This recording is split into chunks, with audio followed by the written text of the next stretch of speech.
first trip to Nha Trang actually coincided with the Tet festivities, the Vietnamese New Year. And right here, the April 2nd square, was the hub of all the activity. And unbeknownst to us, when we got our room, it was only a few blocks away from here. Every night there were shows, fireworks, lots of people. Being from San Francisco, I have seen the dragons in the Chinese New Year parades, which is usually a procession, kind of like a centipede. But I've never seen them as quite as acrobatic as I saw here.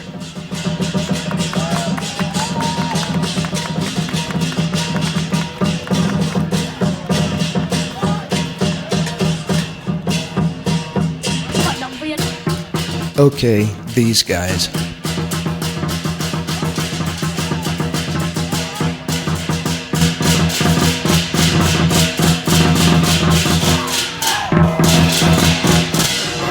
In case you missed it.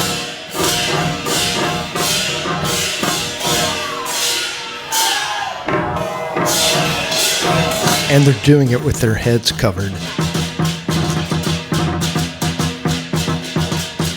Again, right here, watch the front guy's legs. Boom! Nailed it. Okay, the next day we went to this outcropping of rocks on the ocean called Hon Chung.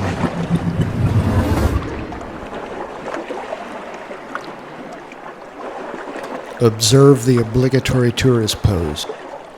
On the way down to the rocks, you'll pass a cafe and this music hall. Lots of interesting traditional instruments I'd never seen.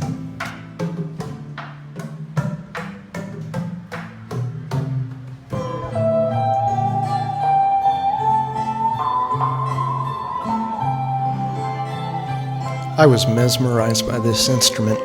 At first I was sitting across the room and I couldn't hear the pick hit the string. There was no attack, so it sounded just like a human voice or a theremin.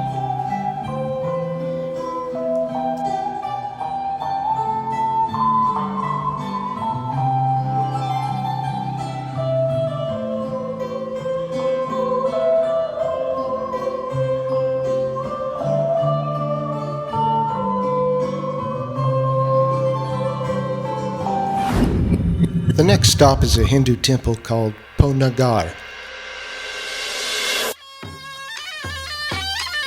They say it was built sometime before 781, which is both a very precise and a very vague timeline. An inscription had been found in the temple marked 781, so they were able to ascertain that the temple was older than that.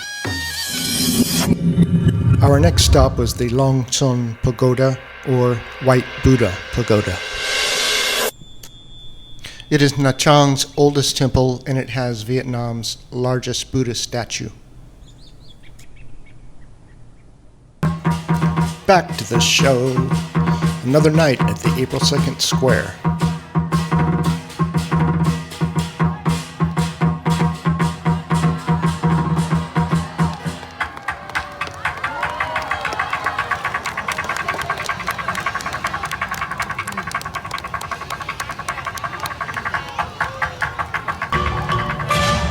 It was great to be able to see all these traditional performances.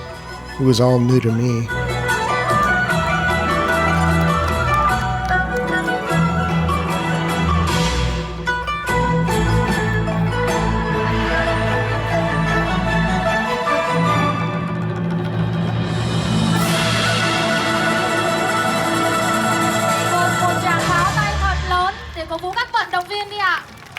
Xin cảm ơn những tràng pháo tay của quý khán giả rất nhiều. Và liên tục chương trình, xin mời quý vị cùng đến với đây một sư rồng giao hội mừng xuân. Song sư hoạt náo, múa sức. Okay, I'd be remiss if I didn't talk about the traffic. Vietnamese traffic freaks me out. Riding on the back of my friend's motorbike wasn't so bad. He was from Ho Chi Minh and he knew what he was doing. But crossing this street was a complete fight or flight response to me. But you can't flight. You just walk, you don't slow down, and you hope they don't hit you. So far, so good.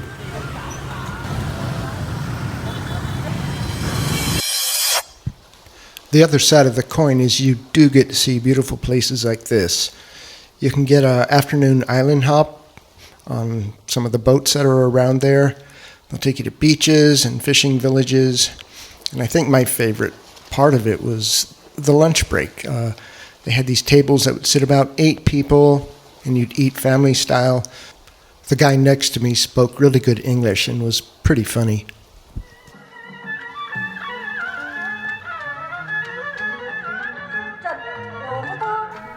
Even though I had no idea what's going on, I did enjoy the operetta.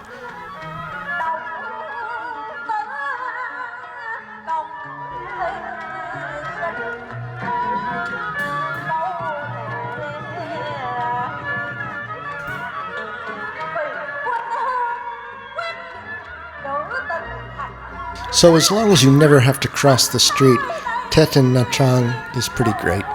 I recommend it.